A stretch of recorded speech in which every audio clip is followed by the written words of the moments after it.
오늘 본문 말씀을 가지고 무엇이 변하였냐, 무엇이 변하였나라는 제목으로 함께 말씀을 나누고자 합니다. 여러분, 우리 주위에 이렇게 사람들을 볼 때 갑자기 안 하던 행동을 하면 뭐라고 말합니까? 네. 여러분, 갑자기 주위 사람이 안 하던 행동을 하면 1번 몹시 불안하다, 2번 무슨 일이 있는가 걱정이 된다, 3번 죽을 때가 다 되었구나 생각한다. 다 뭐입니까? 예, 우리 속담에도 있죠. 사람이 안 하던 일을 하면 죽을 때가 다 됐나 보다, 그렇게 말을 합니다. 예. 근데 이 말은 그냥 생겨난 게 아니죠. 예. 우리 많은 사람들이 경험을 통해서 사람이 죽기 전에 이상한 행동을 하는 것을 보고 이상한 행동을 하면 죽을 때가 다 됐나 보다, 이런 말이 나왔던 것 같아요. 그래서 그냥 무시할 수만 있는 말은 아닌 것 같아요. 그렇다고 안 하던 행동을 한다고 해서 사람이 전부 죽는 건 아니잖아요. 예. 안 하던 행동을 해도 갑자기 나빴던 사람이 갑자기 착해지고 좋아질 수도 있는 거고, 그런 거죠. 그래서 사람은 태어나서 여러 번 변한다고 합니다. 우리 아이들을 키워보면 아시겠지만 여러 번 변하잖아요. 그런데 좋은 쪽으로, 선한 쪽으로, 좋은 쪽으로 변화가야 되는 것이 우리에게 필요한 것 같습니다. 이런 의미에서 비슷하게 오늘 성경 본문을 보니까 사울도 그런 변화를 맞이한 것 같아요. 여러분 귀에 저는 이 말씀이 이제 들어왔는데, 이 말씀을 그때 뭐냐면 사울도 선지자 중에 있느냐, 사울도 선지자 중에 있느냐, 이 말이 저는 두 번 반복되기도 했지만 저에게 들어오더라고요. 쉽게 설명하면 이렇습니다. 대박, 사울도 신학교 가서 목사 됐냐? 이 말인 것 같은 거예요. 예. 즉 농사꾼 같이 농사꾼 같은 사울이 신학생이 되고 선지자가 될 수 있냐? 이렇게 하는 말과도 같은 거예요. 그래서 놀라움을 표현하는 속담이죠. 쉽게 표현하면 우리가 별일 없다고 생각했던 사람을 보고 그 사람이 갑자기 의사가 돼서 나타나거나 갑자기 국회의원이 돼서 나타나면 제가 저랬어? 이렇게 놀라는 것과도 같은 거죠. 지난주에 저는 사무엘과 사울이 만나는 장면에 대해서 말씀을 드렸습니다. 근데 거기서 사무엘은 사울에게 네가 이스라엘의 지도자가 될 것이다, 즉 왕이 될 것이다 라고 말을 해줬죠. 그런데 이 사울이 뭐라고 했습니까? 자기 자신에 대해서 사무엘상 9장 21절을 보니까 나의 가족 가족은 베냐민 지파 모든 가족 중에 가장 미약하지 아니하나이까. 그러니까 자기가 미약하다, 자기가 연약하다, 별 볼 일 없는 존재다. 그럼에도 불구하고 내가 선지자가 내가 왕이 된다고요? 내가 지도자가 된다고요? 그럼 여러분, 별 볼 일 없는 사람이 왕이 됐어요. 그러면 이건 놀라운 변화 아닙니까? 엄청 놀라운 변화예요. 지금이야 여러분 노력해서 행정고시 패스하고 사법고시가 없어졌죠. 하여튼 열심히 공부해서 노력하면은 웬만한 건 사람들이 노력해서 될 수가 있잖아요. 그런데 당시에는 그런 열린 사회가 아니라 그냥 아버지가 목수이면 아들도 목수, 아버지가 목자이면 아들도 목자, 그냥 부모의 그냥 직업을 그대로 물려받는 시대가 바로 이 시대예요. 그러니까 농사꾼, 즉 목자, 이런 사울이 왕이 된다는 것은 엄청난 변화인 것이죠. 그 놀라운 변화의 계기가 무엇인지 우리 한번 찾아보기를 원합니다. 우리 10장 1절을 보세요. 10장 1절, 사무엘상 10장 1절. 우리 같이 읽어보겠습니다. 사무엘상 10장 1절 시작. 이에 사무엘이 기름병을 가져다가 사울의 머리에 붓고 입맞추며 이르되 여호와께서 내게 기름을 부으사 그의 기업의 지도자로 삼지 아니하셨느냐. 아멘. 여기서 기업의 지도자로 삼지 아니하였느냐, 이 말이 쉽게 이해가 되지 않잖아요. 그래서 표준 세번역으로 보면 좀 쉽게 이해가 됩니다. 사모님 넘겨줘 보세요. 우리 같이 한번 읽어보겠습니다. 시작. 가져다가 사울의 머리에 붓고 그에게 입을 맞춘 다음에 이렇게 말하였다. 주께서 그대에게 기름을 부으시어 주의 소유하신 이 백성을 다스릴 영도자로 세우셨습니다. 즉 무엇입니까? 지도자로 세웠다. 왕으로 세웠다 이 말씀이에요. 어떻게 해서요? 사울에게 하나님께서 기름을 부어서 지도자를 삼았다는 말이에요. 즉 사울이 변화되게 된 큰 계기 중에 하나가 무엇이라고요? 기름 부음을 받았다라는 거예요. 기름 부음을 받다. 영어 성경에는 뭐라고 나와 있냐면 anointed. 우리 예전에 anointing 유행하고 anointing이라는 그 찬양 팀도 있는데 anointed. 즉 무슨 기름 부었다. 기름 부음을 했다. 그 한자로는 도유, 기름을 부었다라는 뜻이에요. 근데 이 기름 부음이라는 것이 특별한 일이라는 거예요. 왜 특별하냐? 기름을 부은다는 것은 당시에 하나님께 바쳐질 이런 하나님께 올려질 물건, 그 다음에 제사, 하나님께 드려질 것, 그 다음에 하나님께 드려질 사람, 이런 것들에 대해서 기름을 부었다라는 거예요. 이 말은 무엇입니까? 기름을 부었다라는 것은 하나님께 드려질 거룩하게 구별된 어떤 것이다, 이런 뜻이에요. 즉 기름을 부었다라는 것은 거룩하게 구별된 것이다. 거룩하게 구별된 것이다. 그래서 사람에게 기름을 부었다. 사람에게 기름 부었다. 이 뜻은 무엇이냐면 당시에 예언자, 그 다음에 제사장, 임금 즉 왕, 이 세 종류의 사람에게 기름을 부었다라는 거예요. 특히 왕에게 기름을 부었다, 임금에게 기름을 부었다라는 것은 어떤 의미를 담고 있느냐? 이 왕권이, 이 권력이 사람에게서부터 나온 게 아니라 하나님, 만왕의 왕이신 하나님께서 그 왕에게 이 권력을 주었다. 하나님께 위탁을 받았다. 이 의미로서 왕에게 기름을 부었다라는 거예요. 그러니까 사울은 어떤 것이에요? 하나님으로부터 이 왕의 권력을 받은 거죠. 예, 하나님으로부터 왕의 권력을 받은 거죠. 그리고 나서 사무엘이 이제 사울에게 계속 말합니다. 야, 너 좀 있으면 이제 저기 찬양하고 선지자 무리가 내려올 건데 그들을 만나라. 그러면 그들이 만나서 있으면 하나님의 영이 크게 임할 것이고 너가 예언도 하고 새 사람이 될 거야. 이렇게 말해줍니다. 우리 한번 10장 6절을 보죠. 사무엘상 10장 6절 같이 읽습니다. 시작. 내게는 여호와의 영이 크게 임하리니 너도 그들과 함께 예언을 하고 변하여 새 사람이 되리라. 하나님의 영이 딱 임하니까 새 사람이 된대요. 하나님의 영이 임하니까 새 사람이 된대요. 우리 어디서 많이 들어본 거죠?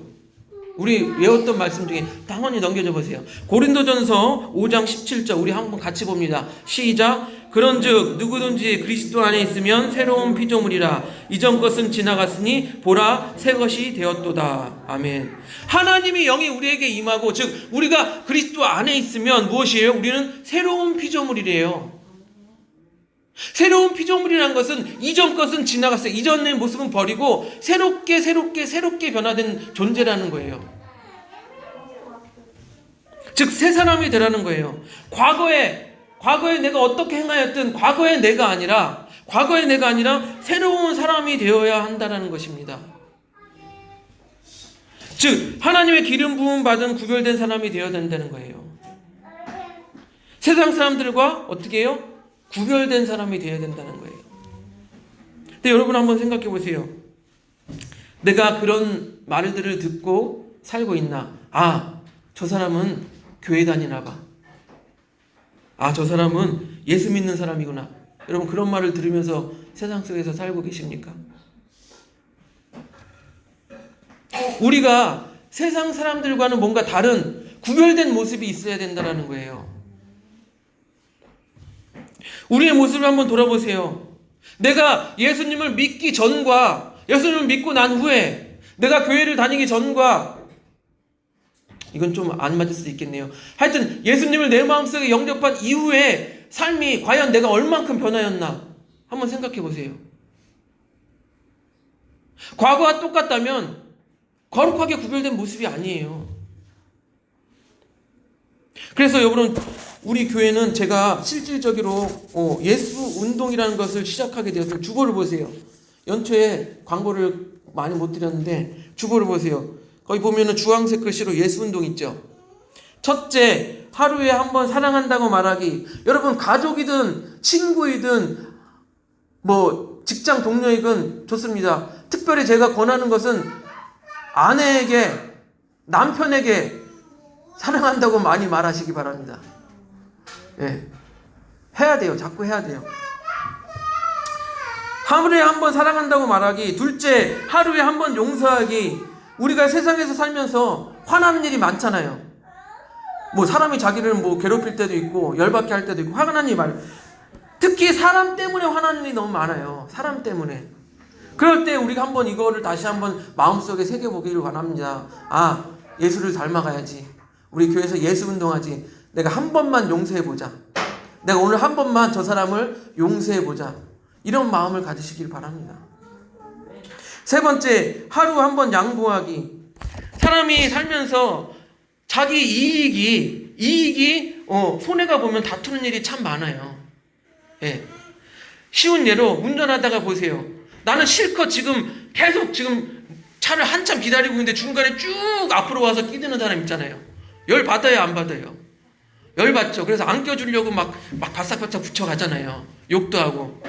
그럴 때 우리 한번 이렇게 생각해 보세요. 아, 저 사람이 초행길이라서 길을 몰라서 이렇게 껴들었구나. 아니면 내비게이션을 보다 왔는데 내비게이션을 잘못 이해해서 갑자기 껴들게 됐구나. 한 번만 조금만 우리가 선한 마음으로 이해하면 그래, 아유, 껴주지 뭐. 이렇게 할 수 있다라는 거예요. 한 번만 양보해 보시라는 거예요. 우리가 이 새로운 피조물로 가까워진다는 것은 이렇게 우리가 조금씩 변화한다라는 거예요. 그래서 이렇게 여러분, 목사님 하루에 한 번 사랑하고 하루에 한 번 용서하고 하루에 한 번 양보하고 이것도 쉬운 일이 아닌 것 같아요. 그렇게 말할 수 있지만 우리가 노력하시자고요. 예, 쉽지 않은 건 압니다. 우리가 왜 그러냐면 우리 인간이 거짓되고 부패한 마음으로 가득 차 있기 때문이에요. 우리 성경을 보면 예레미야 17장 9절을 보면 사모님 넘겨줘 보세요. 우리 같이 읽어봅니다. 시작. 만물보다 거짓되고 심히 부패한 것은 마음이라 누가 능히 이를 알리오마는. 우리 인간의 마음은 아담 이후로부터 우리 원죄가 계속 있기 때문에 자꾸 우리가 악한 쪽으로 가게 돼 있어요. 그래서 기름 부음을 받아 거룩하게 구별되고 새 사람이 되라고 말씀을 드리는 것입니다. 다윗은 자기가 범죄한 후에 자기가 하나님께 구합니다. 다시 구합니다. 뭐 범죄해야 하지 않을 수는 없잖아요. 다윗은 구합니다. 우리 한번 넘겨보세요. 시편 51편 10절 같이 읽습니다. 시작. 하나님이여 내 속에 정한 마음을 창조하시고 내 안에 정직한 영을 새롭게 하소서. 다윗도 알아요. 자기가 거짓되고 부패한 마음으로 가득 차 있는 것을.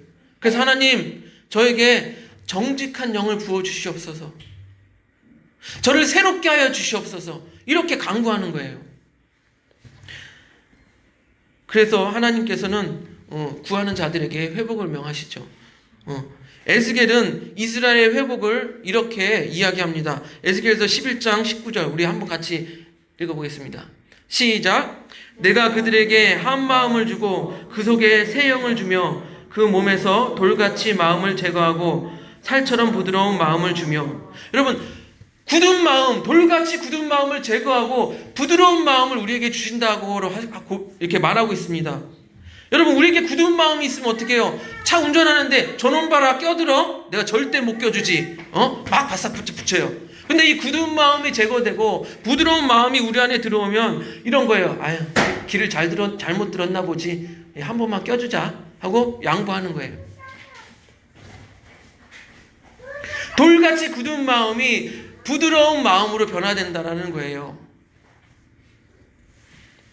하나님께서 살같이 부드러운 마음을 주셔서 우리 마음에 초행길인가 보구나.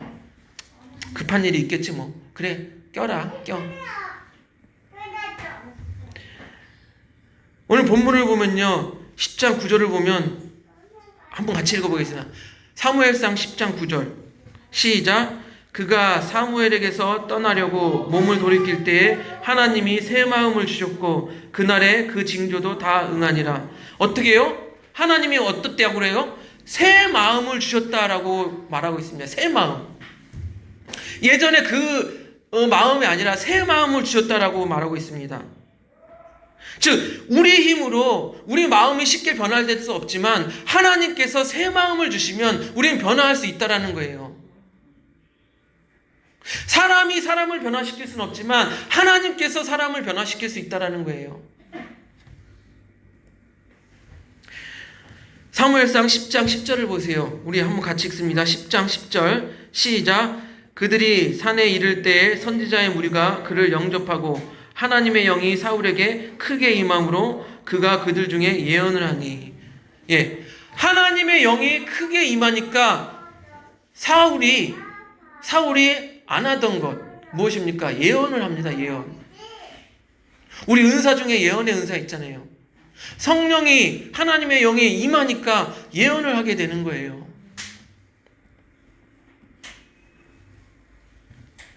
하나님의 영이 크게 임하니까 이 미약하다고 하고 나는 잘 신앙도 연약하다고 했던 이 사울의 예언까지 하는 그런 놀라운 변화가 있게 된 것이에요. 그랬더니 11절 12절에 아까 제가 서두에 말씀드린 사울도 선지자 중에 있느냐 이 말이 두 번이나 나오죠. 사울도 선지자 중에 있느냐 하는 말이 반복해서 나옵니다. 근데 여러분 12절을 보세요. 12절 우리 같이 읽습니다. 12절 시작. 그곳에 어떤 사람은 말하여 이르되 그들의 아버지가 누구냐 한지라. 그러므로 속담이 되어 이르되 사울도 선지자 중에 있느냐 하더라. 그러니까 이 말씀의 해석이 다른 주석도 있어요. 제가 처음에 뭐라고 말씀드렸어요? 사울이 이렇게 변하니까 그 사람이 변한 거에 대해서 놀라움을 표현한 것이다. 그 속담이 뭐라고요? 사울도 선지자 중에 있느냐 이 속담이라고 말씀을 드렸어요. 그런데 이거를 다르게 해석하는 주석도 있어요. 무엇이냐면 방금 12절에 본 것처럼 그들의 아버지가 누구냐 이 질문은 무엇이냐면 막 선지자들이 막 내려오고 있어요. 선지자들이 막 내려왔는데 사울이 그들과 만나서 하나님의 영이 크게 임하니까 막 같이 찬양하고 막 예언을 말하는 거예요. 그 모습을 봤더니 저 무리 내려온 저 선지자 무리들은 아버지가 누군지도 모르는 족보도 없고 누군지도 모르는 쉽게 말하면 잡스러운 선지자, 이름이 알려지지 않은 메이저급이 아닌 잡스러운 선지자다. 그래서 저들의 이름이 무엇이냐 그런 거예요. 예. 즉 족보가 없다라는 거예요. 족보가 없다라는 거예요. 그 족보가 없는 선지자 무리가 있다. 그런데 그 무리들과 어울려서 예언을 하냐? 비꼬는 거예요. 그 무리들과, 그러니까 족보도 없는 무리들과 어울려서 예언을 하냐? 즉 다시 말씀드리면 사울도 선지자 중에 있느냐 이 말은 무엇이냐면 그래도 왕이 될 사람 족보가 있고 기스의 아들 베냐민 지파 기스의 아들 족보가 있는 고위층 사람이 저 잡배들과 이름도 모르는 저 잡배들과 어울리느냐? 비꼬는 말이라는 거예요. 어떻게 족보도 있고 멀쩡한 고위층 인사가 저런 천민들 틈에서 어울릴 수 있는가라는 의미로 해석하는 주석도 있어요. 근데 저는 그 사울도 선지자 중에 있느냐 이 말이라는 단어가 갑자기 안 하던 행동을 하니까 그 사람을 놀라움을 표현하는 속담이라는 이 해석 첫 번째 제가 말씀드린 첫 번째와 두 번째 어떻게 고위층 사람이 저런 천민들과 함께 어울릴 수 있느냐 하는 두 번째 해석 어느 것이 여러분은 더 맞는 것 같습니까? 저는요 이렇게 생각해요. 일단은 첫 번째 이 해석을 넓게 보면 일단 안 하던 행동을 하는 것을 보고선 놀라움을 표현한 것과 그 다음에 좀 고위층 인사가 저 천민들과 어울리는 것을 보면 놀라움을 표현하는 것 결국 놀라움을 표현한 것에 대해서는 같은 의미를 가지고 있다라고 생각이 되어져요. 또 두 번째 문맥의 흐름을 봤을 때 어떻게 고위층 인사가 저 천민들과 어울릴 수 있느냐 이것은 비꼬는 말이잖아요. 비꼬는 말인데 계급 중심적이고 비꼬는 이 말이 과연 이 문맥에서 적당하냐라고 봤을 때 저는 사울이라는 사람이 하나님의 영을 받으니 그냥 안 하던 행동을 하네 이렇게 놀라움을 표현하는 그런 해석이 좀 더 저는 맞다라고 생각이 되어지는 것입니다. 사랑하는 성도 여러분, 그렇습니다. 사울이 사무엘로부터 기름 부음을 받았고 하나님의 영이 크게 임하니 사람이 변한 거예요. 기름 부음을 받는 것은 우리가 이 세상으로부터 구별된다라고 말하는 거예요. 여러분, 우리가 예수님을 믿고 우리 성령을 받고 하나님의 영이 우리와 함께 한다고 하면 우리는 세상과 구별되어야 되고 우리의 삶은 이전과는 다른 변화된 새로운 피조물이 되어야 되는 거예요.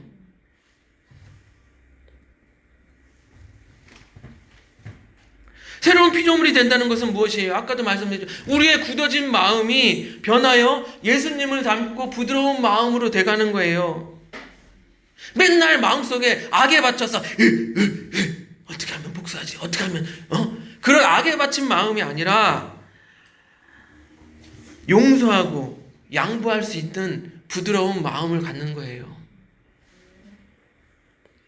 이제 사울이 변하여 예언하기를 마치고 13절에 보니까 산당으로 내려갔다라고 말하고 있습니다. 사울의 숙부, 즉 숙부 삼촌이죠. 삼촌을 만났습니다. 숙부가 삼촌이 물어요. 야, 사울아, 사무엘이 너한테 뭐라고 말하든 물어봐요. 그랬더니 사울은 자신에게 일어난 일에 대해서 말하는데 다 말한 것이 아니라 뭐를 말했어요? 암나기를 찾을 것은 얘기하고 자기가 왕이 될 것이라는 것은 말하지 않았어요. 우리 한번 16절을 같이 읽겠습니다.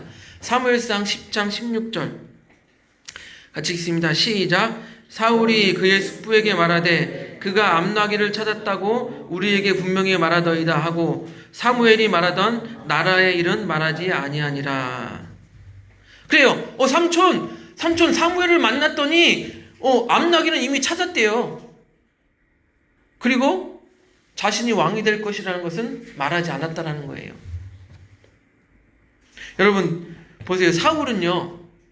사울은 아버지가 지난주에 말씀드린 아버지의 명령에 따라서 암나기를 찾으러 왔다 황당하게 자기는 전혀 기대도 안 하고 우연같이 황당하게 사울을 만나서 사울에게 왕이 될 것이라는 말을 들었어요. 기름 부음을 받았어요. 그러면 이 사울은 갑자기 자기에게 엄청난 일들이 일어났기 때문에 매우 흥분되고 놀라움에 삼촌을 만났을 때 이렇게 말할 수 있어요. 삼촌, 제가 사울을 만났더니 기름 부음 받고 막 제 왕이 될 거라고 해요.